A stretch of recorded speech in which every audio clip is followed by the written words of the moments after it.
자, 오늘 이 본문에서부터 새로운 장면으로 바뀌는데요. 오늘 11장 마무리 앞부분에는 바벨탑 사건이 있었습니다. 자, 우리가 이 창세기를 1장부터 11장까지 보는 것은 굉장히 성경 전체를 이해하는데 또 우리의 인생을 이해하는데 매우 중요한 그런 주제들이 담겨 있습니다. 사실 이 창세기 1장부터 11장까지를 모르면 성경을 이해할 수가 없습니다. 그래서 많은 부분들이 있어서 우리가 이 부분을 다루고 왔는데요. 우리 지난 시간에 바벨탑 사건 2주에 걸쳐서 또 살펴보았습니다. 그렇게 창세기 3장에 일어난 아담의 선악과를 따먹은 이 범죄, 이 아담의 실패는 아담의 실패로 끝나지 않습니다. 인간의 반역, 인간의 실패 역사는 계속 반복되고 또 반복된다는 거예요. 자, 그것은 성경 안에서뿐만 아니라 오늘 살아가는 우리에게도 동일하게 반복되고 있습니다. 아담은 죽었지만 아담의 죄성은 죽지 않았어요. 우리 안에 살아있습니다. 선악과만 따먹으면 행복해질 것처럼 여겼죠. 바벨탑을 쌓으면 안전할 것처럼 믿었습니다. 인간은 더 나은 세상을 만들고 싶어 했지만 그런 일은 일어나지 않았습니다. 하나님을 벗어나 신처럼 살고 싶은 욕망은 지금도 우리에게 있어요. 그러나 번번이 실패할 수밖에 없다는 것을 성경을 통하여 우리는 확인하게 됩니다. 죄 아래 인간은 탄식과 고통의 미로에 갇혀 있어요. 그래서 로마서의 바울은 의인은 없나니 한 사람도 없다. 바벨탑 사건은 무엇을 말씀하는 것입니까? 하나님 없는 세상, 이 인간이 만들어가는 세상은 혼란뿐이라는 것이죠. 인간의 수없는 노력에도 불구하고 혼란을 가중시키는 역사. 그것은 오늘 우리도 여전히 보고 있고 확인하고 있고 경험하고 있는 것이. 본문은 절망적인 상태 이후에 연결된 본문입니다. 마치 화재로 거대한 건물이 다 전소된 상황 속에서 일어나고 있는 어떤 일처럼 보이는 본문입니다. 자, 오늘 이 셈의 족보가 나오는데요. 오늘 읽지는 않았습니다만 시작은 10절부터 시작이 됩니다. 10절부터 쭉 여러분 성경을 보면 이 셈의 족보가 나오는데 이름이 길게 이제 이어지고 있습니다. 발음하기도 어려운. 자, 성경을 마주칠 때마다 족보를 곳곳에 대하게 되는데 우리가 마태복음 1장에도 예수님의 족보를 읽죠. 성경을 읽으려고 신약을 읽으려고 굳게 다짐하다가 마태복음 1장을 읽다가 덮어버리는 경우가 많죠. 성경을 일독하다 보면 찾아오는 고민입니다. 이 족보들을 읽을 거냐 말 거냐. 때로는 그냥 건너뛰어버리기도 하죠. 이 셈의 긴 족보도 인내하며 읽어야 합니다. 그런데 이 족보는 귀찮게 끼어있는 불필요한 부분이 절대 아닙니다. 이런 성경은 기록되어 있는 것은 어떤 하나도 불필요하게 기록된 게 없어요. 오늘 이 족보는 역사죠. 역사. 그리고 이 족보를 기록하는 셈의 족보를 기록한 이유는 이 안에 하나님의 거대한 구원의 계획이 들어있기 때문에. 자, 오늘 본문은 서광이 서서히 드러나는 새벽녘과 같은 본문입니다. 자, 셈의 족보가 내려가는 가운데 한 인물에 우리는 눈을 멈추게 됩니다. 데라라고 하는 사람이에요. 27절을 보면 데라의 족보는 이러하니라. 데라는 아브람과 나홀과 하란을 낳고 하란은 롯을 낳았으며. 자, 이 데라는 누구입니까? 이 데라가 낳은 자녀들의 이름이 셋 나옵니다. 그중 첫째 이름이 아브람입니다. 자, 우리는 성경을 교회를 다니는 모든 사람들이 아브라함이 누구인지 압니다. 아브라함의 전 이름 아브람. 자, 우리는 여기서 금방 눈치를 채죠. 족보를 기록한 이유. 이 족보는 한 사람에게 집중하고 있습니다. 바로 아브람이라는 사람이에요. 아브람에게서 우리는 이 아브람으로부터 족보를 앞으로 계속 거슬러 올라가면 누구를 만나느냐 하면 아담을 만나게 됩니다. 그리고 아담에게서부터 또 위로 올라가면 어디로 가죠? 예수 그리스도와 연결되어 있습니다. 그래서 성경에 중요한 인물들이 굉장히 많이 있지만 매우 상징적인 세 이름을 우리가 얘기한다면 아담과 아브라함과 예수 그리스도라고 하는 인물입니다. 이것은 성경의 구원사의 핵심적인 계보예요. 실패한 인간의 역사의 한 인물이 아담이라면 그 실패한 역사를 회복시키는 구원의 스토리를 이끌어가기 위해서 하나님이 세운 사람이 아브라함. 그 구원을 완성시키실 분이 바로 예수 그리스도랍니다. 그래서 아담과 아브라함과 예수 그리스도. 실패한 인간의 역사에 대한 하나님의 구원의 고리를 이제 아브라함이라고 하는 인물을 통하여 불러내시는 것. 여기에 놀라운 비밀이 숨어 있습니다. 자, 이 셈의 계보의 특징이 있습니다. 셈부터 아브라함까지가 10대에 걸쳐 있고 아담에서부터 노아까지가 10대입니다. 셈의 계보는 홍수 이후에 언약의 백성인 이스라엘로 이어지는 직선 계보가 됩니다. 자, 성경을 처음 대하는 사람들에게는 아브라함이라는 이름은 생소해요. 그러나 성경 안에서 아브라함은 독보적인 인물로 부각됩니다. 하나님의 계획 안에 있던 한 사람을 마침내 지목하시고 이끌어내시는, 그래서 아브라함은 구원의 역사의 분수령에 서 있습니다. 자, 아브라함은 이 기독교와 유대교, 이슬람교 모두에게 중요한 인물로 다루어진다는 것은 매우 흥미로운 것입니다. 아브라함은 창세기 안에서뿐만 아니라 성경 전체에서도 중요한 위치를 차지합니다. 하나님께서 아브라함을 세우시고 행하시고자 하는 의도가 분명해지는 거죠. 성도 여러분, 역사는 그냥 흘러가는 게 아니에요. 하나님의 뜻과 섭리 안에서 매우 정밀하게 계획된 바에 의해 흘러가고 있습니다. 그러면서 모든 역사의 중심에는 하나님이 서 계십니다. 아브라함의 족보를 우리가 대하고 있지만 사실은 하나님의 손길을 볼 수 있어야 합니다. 역사의 물레방아를 성실하게 돌리고 계시는 분은 하나님이십니다. 그 하나님은 한 개인사뿐만 아니라 민족의 흥망성쇠도 그분의 손안에 있습니다. 자, 창세기 12장에서 아브라함 이야기가 본격적으로 시작이 되죠. 11장은 아브라함 이야기의 출발을 위한 전주가 됩니다. 그런 면에서 아브라함이 어느 날 불쑥 출현한 인물이 절대 아니야. 하나님의 작정과 선택하심 속에서 일어난 일입니다. 우발적 사건이 아니라는 거죠. 철저히 하나님의 비밀한 경륜에 의해 일어난 일입니다. 이미 오래전부터 하나님의 완벽한 계획 안에서 있었던 것이 이제 서서히 드러나고 있습니다. 성도 여러분, 성경은 정확한 책입니다. 창세기 3장 15절에 여자로부터 나올 한 사람의 구원의 씨앗을 이미 아담의 범죄에 의해 하나님의 약속이 들어있어요. 이제 아브라함을 통해 한 민족을 불러내시고 그 한 민족은 모든 민족의 구원의 씨앗이 됩니다. 그리고 마침내 하나님은 저주를 끊어내고 구원을 이루어갈 자들을 계속 일으켜내시는 출발점에 바로 이 아브라함이 서 있습니다. 자, 이러면 우리가 역사를 보면서 늘 기억해야 하는 것은 우연이 없다는 것입니다.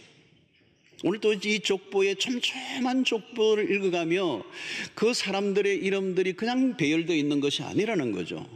그 태어남과 태어남의 그 모든 연속선상 속에 그 한 사람이 우연히 태어난 것이 아니라 하나님의 경륜과 섭리 속의 구원을 이루어내는 마침내 아브라함이라고는 한 이름을 일으켜내시는 그 사이에 한 사람 한 사람이 다 쓰임받고 있어.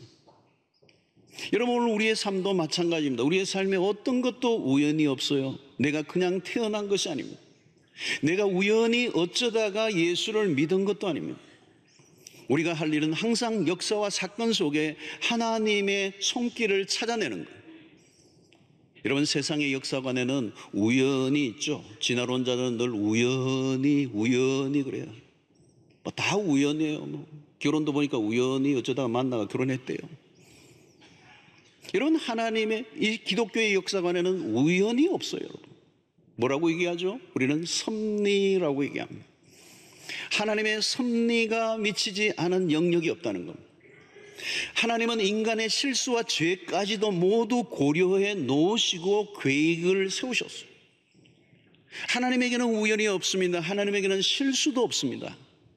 여러분, 내가 한국인이 된 것, 내가 여자로 태어난 것, 남자로 태어난 것 우연이 아니에요. 나의 성격과 재능과 지능지수와 신체 구조와 얼굴과 생김새까지도 하나님의 계획 속에서 이루어진 작품들이라는 거예요. 내 얼굴이 이렇게 생긴 것도 하나님의 뜻이 있어요. 여러분들 얼굴 그걸 볼 때마다 오묘한 섭리가 있는 거, 왜 이렇게 만드는 아니에요? 그렇게 만드신 이유가 있어요. 예. 우리 교통 안내하시고 여기 예배 안내하시는 분들 보니까 그 얼굴을 그렇게 만드셔서 그 일을 하시라고. 여러분, 우리는 이제 그 섭리의 비밀 커튼이 열리는 대목을 보면서 흥분을 감출 수가 없습니다. 아담에서 홍수까지, 그리고 홍수 이후 바벨탑까지 우리는 짙게 드리운 인류의 어두움을 봅니다. 거대한 어두움을 보면서 우리가 느낀 것은 뭘까요? 절망이에요, 여러분. 창세기 3장 아담의 범죄 이후에 일어난 11장까지 참혹하고 끔찍한 반복되는 인간의 죄악상을 우리가 보았어요. 이제부터 셈의 이야기에서부터 출발해 아브라함까지 빠르게 이야기가 전개됩니다. 우리에게 선명하게 다가오는 단어는 그 앞에는 어둠과 절망이었다면 이제 소망의 꽃이 피어나고 있다는 겁니다. 죽음의 거대한 장렬함이 기록된 족보가 아니라 생명이 가득한 족보로 지금 바뀌고 있습니다. 하나님은 셈의 계보를 통하여 구원을 펼치시겠다는 뜻이 이 족보를 통해 드러나고 있는 거예요. 인간은 실패로 점철된 역사라면 하나님은 실패가 없으신 분이시다. 5장에서도 족보가 나오는데요, 여러분, 5장의 족보는 뭡니까? 5장에는 오래 살았던, 연령은 굉장히 오래 살았지만 특징이 5장은 죽음의 서곡이 일어나고 있는, 죽음이 강조되고 있어요. 나이가 언급되고 강조되는 것은 죽음이라는 거예요. 아무리 오래 살아도 죽음의 힘이 죽음의 지배 아래 있는다는 거예요. 그러나 오늘 여기 11장에서 나오는 연수는 줄었지만 이 생명의 역사가 시작되고 있음을 알리고 있습니다. 믿음의 조상으로 알려진 아브라함의 등장은 중요한 의미를 가집니다. 대전환점, 하나님이 당신의 계획을 새롭게 펼쳐 가시기로 작정하신 역사의 출발점이 바로 12장에 시작되는데, 그 전주가 바로 오늘 우리가 읽었던 이 본문입니다. 실패했던 아담의 후손에게 소망이 없다는 것을 거듭거듭 우리가 확인하고, 이제 아브라함은 셈의 후손이라는 점에 유의를 하게 하는 겁니다. 본문 안에서 우리가 읽어야 하는 것은 하나님의 의도하심입니다. 우리의 실패에 대한 하나님의 구원 계획이 어떻게 성실하게 펼쳐져 가고 있는가를 보여주고 있는 것입니다. 인간의 반역에도 불구하고 하나님의 은혜는 지치지 않고 우리에게 다가오십니다. 자, 여러분, 아브라함의 출신 배경이 어디에 있습니까? 여호수아 24장 2절을 보면요, 여호수아가 모든 백성에게 이르되 이스라엘 하나님 여호와께서 이같이 말씀하시기를 옛적에 너희의 조상들 곧 아브라함의 아버지 나홀의 아버지 데라가 강 저쪽에 거주하며 다른 신들을 섬겼으나, 우상 숭배를 하던 집안이에요. 유대 전승에 의하면 아브라함의 아버지 데라의 직업이 뭐냐? 우상을 만드는 공장의 공장장이었다.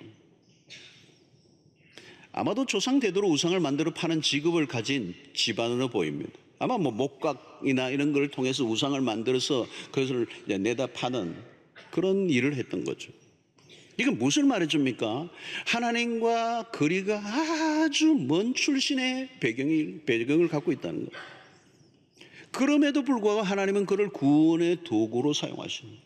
도무지 하나님과 상관없는 우상을 섬기고 우상을 만드는 가정에 태어난 배경의 사람, 그냥 그렇게 살다가 끝날 수 있는 한 사람을 하나님이 불러내셔서 이 하나님의 어마어마한 구원의 도구로 지금 불러내시는 거예요. 놀라운 일 아닙니까, 여러분? 전혀 예측할 수 없었던 배경 안에서 하나님의 기가 막힌 역사가 벌어진 것입니다. 우리 안에서도 그런 일도 일어납니다. 여러분들도 마찬가지로 우리 모두가 우상 숭배의 배경에서 태어났어요. 불교 문화나 무속 문화가 우리 안에 굉장히 익숙하잖아요.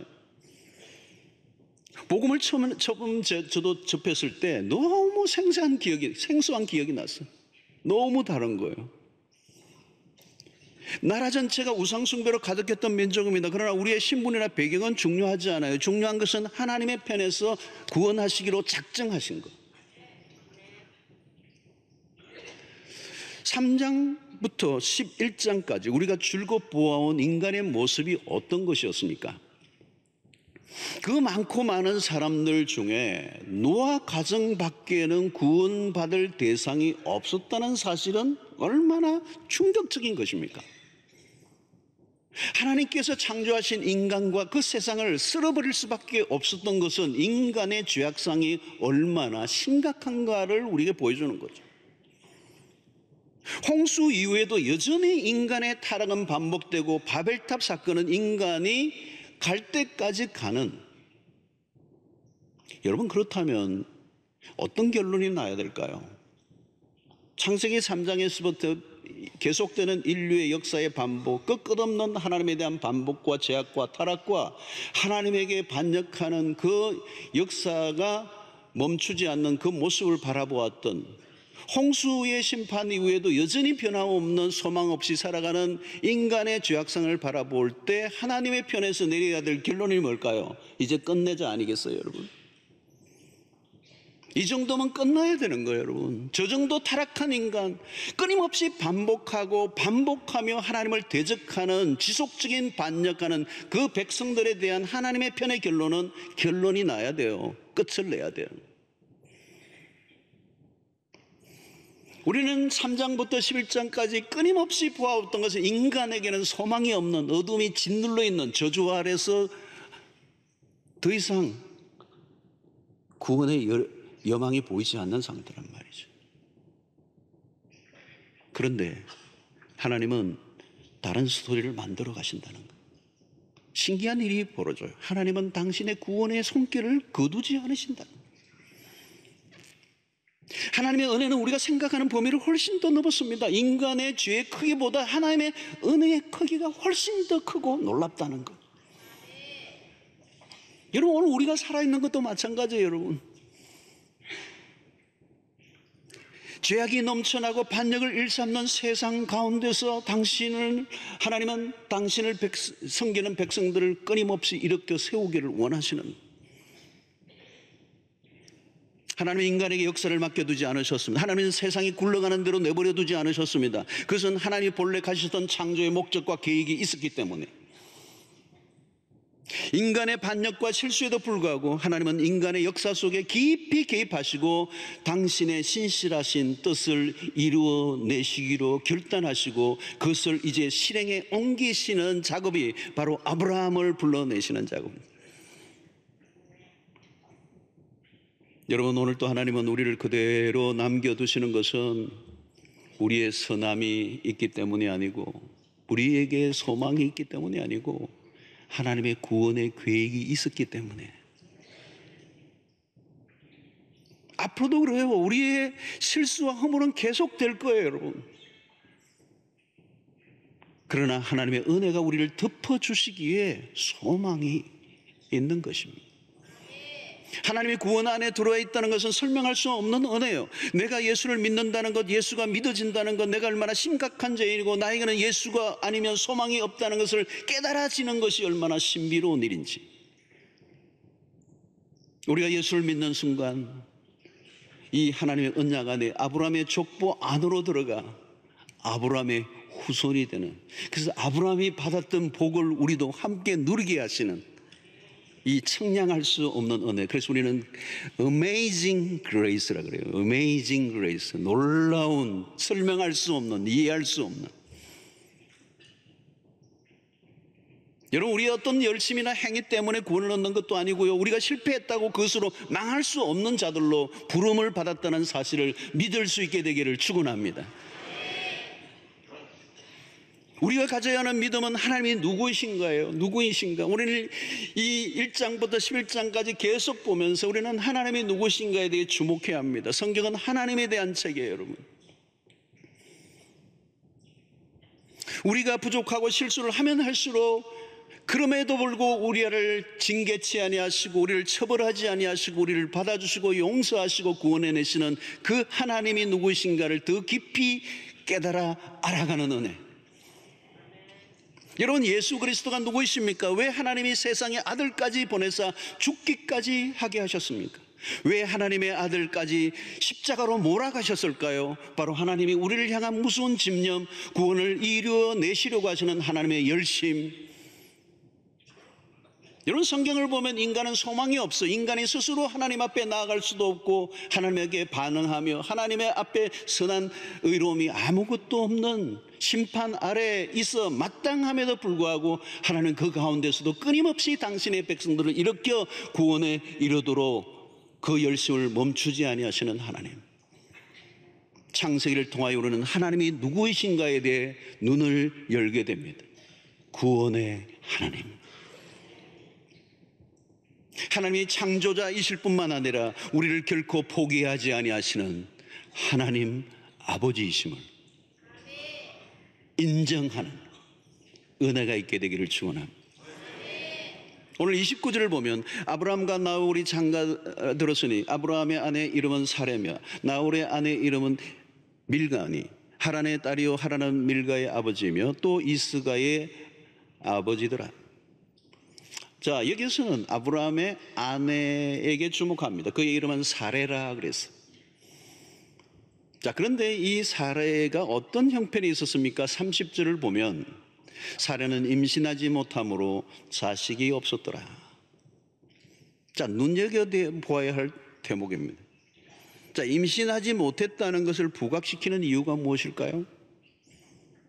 바로 이것은 앞으로 전개될 일들에 대한 암시입니다. 계보가 소개되고 있는 장면에서 자식이 없다는 것은 모순이죠. 생육하고 번성하라고 하는 하나님의 명령의 그 말씀의 성취와도 동떨어져 있는 상황입니다. 아브라함을 통해 약속을 성취해 가고자 하실 때 중요한 것은 자손이죠. 자손이 없었다는 것은 고대 사회에서 가장 절망적인 상태를 의미합니다.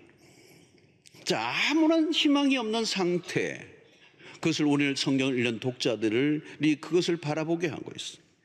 자, 그러나 영적인 눈으로 보면 달라요. 인간의 장애 혹은 연약함에는 무엇인가 숨어 있어. 장애나 결함은 하나님의 손길이 닿으면 전혀 다른 이야기로 만들어 갈 수 있는 자원이 되는 거예요. 인간의 편에서 절망적일수록 하나님의 역사는 더 돋보입니다. 사례의 불임은 하나님의 역사를 극대화하려고 하는 도구예요. 환경이나 조건이 중요하지 않습니다. 중요한 것은 하나님의 경륜과 하나님의 약속하심이에요. 하나님은 작정하신 것을 능히 이루시는 하나님이십니다. 인간의 장애에 하나님의 그 섭리를 멈추지 않습니다. 하나님은 인간적으로 희망이 끊긴 곳에서 일하십니다. 가능성이 전혀 없는 곳에서 하나님의 능력은 더 빛이 나는 줄로 믿습니다. 인간적인 한계가 하나님에게도 한계가 되는 것은 아닙니다. 반대죠. 그러므로 인간의 연약과 결핍은 하나님의 역사가 일어날 것에 대한 암시예요. 그래서 우리는 성경을 읽어 내려갈 때마다 우리에게 요구되는 것은 믿음입니다. 항상 하나님이 일하실 것에 대한 기대를 가질 필요가 있습니다. 그러므로 오늘 우리에게 일어나는 어떤 문제, 한계, 연약함에 쉽게 성급하게 결론을 내리지 않아야 돼요. 여러분, 신앙생활을 하는 묘미가 무엇입니까? 하나님에 대한 기대감을 늘려가는 것입니다. 사례가 자식이 없다고 했는데 12장으로 넘어가면 하나님이 아브라함에게 무슨 약속을 하시죠? 내가 너로 큰 민족을 이루고. 지금 11장 끝부분에는 사례가 자식이 없어요. 임신을 못했어요. 그런데 12장에 아브라함에게 하는 약속은 이 엄청난 게 내가 너로 큰 민족을 이루고. 무슨 수로요? 자식이 없다는 현실과 큰 민족을 이루어갈 것이라는 이 약속과의 거리 너무 멀잖아요. 현실과 거리가 먼 이야기 성경에 꽉 차 있어요. 현실과 이상의 공백, 현실과 실제의 차이를 어떻게 해결할 것인가?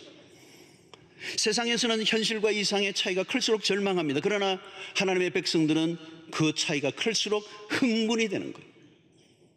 하나님은 그 엄청난 거리를 충분히 해결하시고도 남는 분이신 줄로 믿습니다. 그러므로 우리가 성경을 읽을 때 그렇게 대하면 돼요. 문제가 놓여 있는 것은 해결하시기 위하여. 문제는 하나님의 모습을 알리기 위해 존재하지 않습니다. 하나님이 하나님이심을 드러내기 위한 의도된 암시라는 거예요. 우리의 문제가 해결되었다는 것이 중요한 이슈는 아닙니다. 일반적으로 우리가 간증을 들어보면 모두가 자기의 어떤 문제가 기적적으로 해결된 것에 대한 감격에 집중되어 있습니다. 물론 그것도 중요하죠. 그러나 더 중요한 것은 그 일을 통하여 하나님이 어떤 분인가가 드러났는가가 중요해요. 어떤 문제가 해결됨으로 위로를 받는 것보다 더 중요한 것은 하나님이 누구이신가를 알게 되었을 때 받는 위로가 훨씬 더 큰 것입니다. 사무엘서에 나오는 한나는 불임이었습니다. 신약의 마리아도 처녀였어요. 이 말은 뭐냐? 모두가 아이를 가질 수 없는 상태라는 겁니다. 그런데 어떻게 되었습니까? 아이를 가지게 되었어요. 그 말은 아이를 가지게 된 것에 초점이 있는 것이 아니라 하나님이 하나님이시다라는 것을 드러내셨다는 거예요. 성경이라는 책은 묘합니다. 그냥 책이 아니에요. 그냥 이야기 책이 아니고요. 성경은 하나님의 말씀, 하나님의 책, 하나님이 행하시는 일들이 무엇인가를 충분히 알려주는 책입니다. 그러므로 성경을 읽다 보면 특이한 일이 일어나요. 나도 모르게 새로운 눈이 열리는 거예요. 하나님이 행하시는 일들을 바라보며 믿음이 자라가는 것을 경험합니다. 여러분, 성경을 읽는 게요, 그냥 일반 소설이나 일반 문학책을 읽는 것과 전혀 다릅니다. 이 성경을 읽다 보면 하나님이 행하시는 일들을 바라보며 현실과 이상의 간격이 어떻게 해결되는가를 경험하면서 나도 모르게 하나님의 관점으로 사물과 사건을 바라보며 믿음이 저절로 자라는 역사가 일어나는 거예요. 안 될 것 같은 절망 속에서 될 수밖에 없게 하시는 하나님에 대한 신뢰. 하나님은 당신의 역사를 일으키시는데 어떤 장애도 없습니다. 신자는 세상 사람들과 좀 다른 접근을 해야 합니다. 절망적인 상태, 바닥을 칠 때 묘한 감정이 밀려와야 돼요. 하나님의 사람들에게는 무엇인가 설명할 수 없는 기대감인데 그 기대감이란 바로 하나님에 대한 기대감. 인간의 기대가 다 꺼져버린 상태야말로 하나님이 일하실 때인 줄로 믿습니다. 여러분, 우리가 성경을 대할 때마다 이성적인 판단을 하기 이전에 하나님이 어떤 일을 이루어 가실까에 대한 관점으로 바라봐야 합니다. 죄성을 가진 상태로 성경을 바라보면 성경이 와닿지 않아요. 성경을 읽을 때마다 하나님이 누구이신지, 그분이 행하신 것이 무엇인지에 대해 깊은 관심을 가지고 읽다 보면 하나님의 놀라운 은혜가 임할 것이고 우리의 믿음은 성장하게 될 줄로 믿습니다. 여러분, 내가 문제를 어떻게 보느냐는 중요하지 않아요. 여러분, 사람들이 그 일을 어떻게 판단하는가, 그것도 중요하지 않아요. 하나님이 이 문제를 어떻게 바라보시는가에 주목해야 한다. 하나님이 무엇을 하시려고 하시는가, 하나님의 의도가 무엇인가. 어떤 문제를 만날 때마다 그 힘들어할 때 하나님이 왜 나에게 이런 문제를 허락하셨을까? 우리는 우리에게서 뭔가 답을 얻어내려고 합니다. 내가 어떻게 하면 더 나은 삶을 살 수가 있을까? 어떻게 하면 이 문제를 풀 수 있을까? 항상 나라고 할 때가 있습니다. 그걸 바꿔야 돼요. 초점은 오직 하나님. 하나님의 관점, 하나님의 의도가 중요합니다. 오늘 이 사례의 상황, 임신하지 못하고 자녀가 없었던 이 상황을 우리가 바라볼 때 인간적인 관점에서는 절망할 수밖에 없지만 하나님의 거대한 계획 속에 이 약점과 이 장애를 통하여 하나님 되심을 더 뚜렷하고 돋보이게 드러내시려고 하시는 하나님의 의도를 발견한다면 우리는 우리의 삶 속에서 어렵고 힘든 일을 맞아도 결코 낙심하지 않고 하나님의 일하심을 보게 될 줄로 믿습니다. 자, 우리가 창세기 전반부를 정리하는 단계에서 터득해야 될 레슨이에요. 하나님이 아닌 인간 중심에 선다면 선한계에 아무것도 없다. 모든 것은 헛된 수고로 끝난다. 그러나 인간이 아무리 망쳐도 한계를 가져도 하나님이 손을 대시면 기가 막힌 작품으로 완성하신다는 거예요. 그러므로 우리가 미래에 대한 기대를 거는 것도 우리 자신의 노력이나 능력이 아닙니다. 오직 기대를 거는 것은 하나님이 하나님이시기 때문입니다. 우리의 삶에 하나님을 모셔드리면 하나님이 우리의 미래가 되시는 줄로 믿습니다. 그러면 끝이 나는 거예요. 결론이 난 것입니다. 여러분, 우리 대한민국이 어떤 나라였습니까? 우상을 섬기던 민족, 조상 대대로 우상이 우글거리던 백성이었습니다. 그리고 수많은 외침에 시달리며 힘겹게 살아온 민족이요. 동방의 조그마한 나라, 늘 주변 강대국의 눈치를 보며 살아왔던 나라. 이 나라에 여러분 개화기에 복음이 들어오면서 역사의 반전이 일어난 거예요. 하나님을 전혀 모르던 민족에 복음이 들어왔어요. 초기에 온 선교사들을 서양 귀신이라고 불렀어요. 우리가 도무지 구원을 얻을 길이 없던 자였습니다. 여러분, 대한민국이 세계에 이렇게 알려진 지가 그렇게 오래되지 않았어요. 이렇게 가슴 펴며 살았던 적이 별로 없었어요. 한국은 잘 몰랐어요, 여러분. 불과 몇십 년. 제가 호주 갈 때만 해도 호주 가니까 나보고 한국 사람이냐 묻는 사람이 없어요. 나 중국 사람이냐 묻고요. 일본 사람이냐 묻지 한국 사람이냐 묻지를 않았어요. 여러분, 놀라운 것은 복음의 빛이 130여 년 전에 들어왔습니다. 초기 선교 역사를 보면 처음에는 선교사들이, 이 서구의 선교사들이 중국이나 일본을 목적으로 가다가 여기 이상한 나라가 있네, 다른 나라가 하나 있네, 그쳐 지나가려고 했던 땅이 조선 땅이에요. 한국을 목적으로 오지 않았어요. 일본과 중국을 목적으로 해서 가다가 한국을 맞은 거예요. 여러분, 이 하나님의 오묘한 섭리의 손길로 이 조선 땅에 복음이 들어왔는데, 일본과 중국의 선교 역사는 우리보다 훨씬 더 깊어요. 그런데 놀라운 것은 이 중국과 일본보다 비교할 수 없을 정도로 이 대한민국이 복음을 기가 막히게 받아들이는 거예요. 이 대한민국의 복음의 꽃이 피어올랐던 거죠, 여러분. 중국과 일본에서는 볼 수 없었던 놀라운 이 복음의 흡수력이 일어난 거죠. 지금은 세계 2만 7천 명 이상의 선교사를 파송하는 나라가 되었습니다. 미국 다음으로. 지금도 여러분 우리나라를 보면 해석이 잘 안 됩니다. 이렇게 돌아가고 있는 것 신기한 일입니다. 전적인 하나님의 은혜입니다. 그래도 하나님의 백성들이 곳곳에 신실하게 자신의 위치를 지키며 살아갈 뿐만 아니라 기도하는 백성들이 많이 이 땅에 곳곳에 있기 때문에 이 땅이 건재해 있는 거예요. 건재해 있는 거예요. 저 소래도 가보면요, 곳곳에 요지에 곳곳에요, 신실한 하나님의 사람들이 다 버티고 있어요. 하나님이 세우신 것이죠. 여러분, 모든 것은 저절로 우연히가 아닙니다. 하나님의 경륜입니다. 우리가 잘나서 어떻게 사는 줄 알면 큰일 나는 거예요. 우리의 힘으로 이룰 수 있는 것은 아무것도 없습니다. 하나님을 무시하고 우리가 스스로 주인이 되어 살아온 세상은 소망이 없는 것이죠. 아무리 우리가 무엇을 이룬다고 해도 하나님을 제외한 우리의 모든 수고는 헛될 수밖에 없는 것입니다.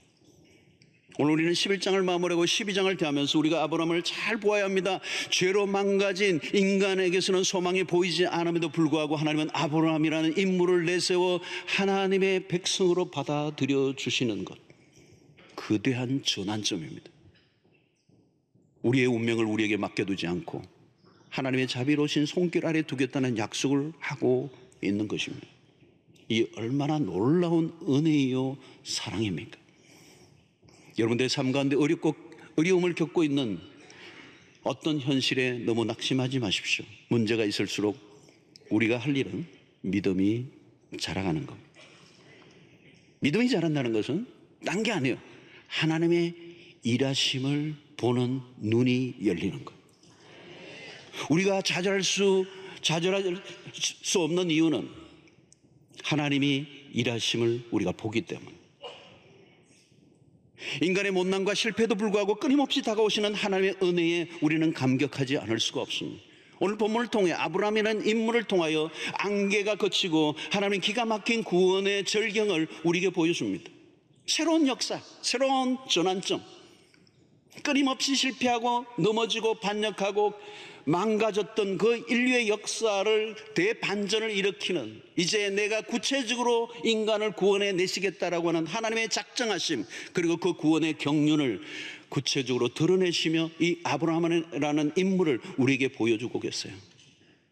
이제 우리는 하나님의 그 거대한 구원의 손길에 붙들려진 인생임을 놓치지 않아야 합니다. 기억하십시오. 우리가 결정하고 노력을 하지만 그것만으로 우리의 인생이 결정되지 않습니다. 하나님의 은혜로 우리의 인생이 결론을 맺게 될 것이라는 것. 하나님 안에서 우리의 운명이 달려 있다는 사실을.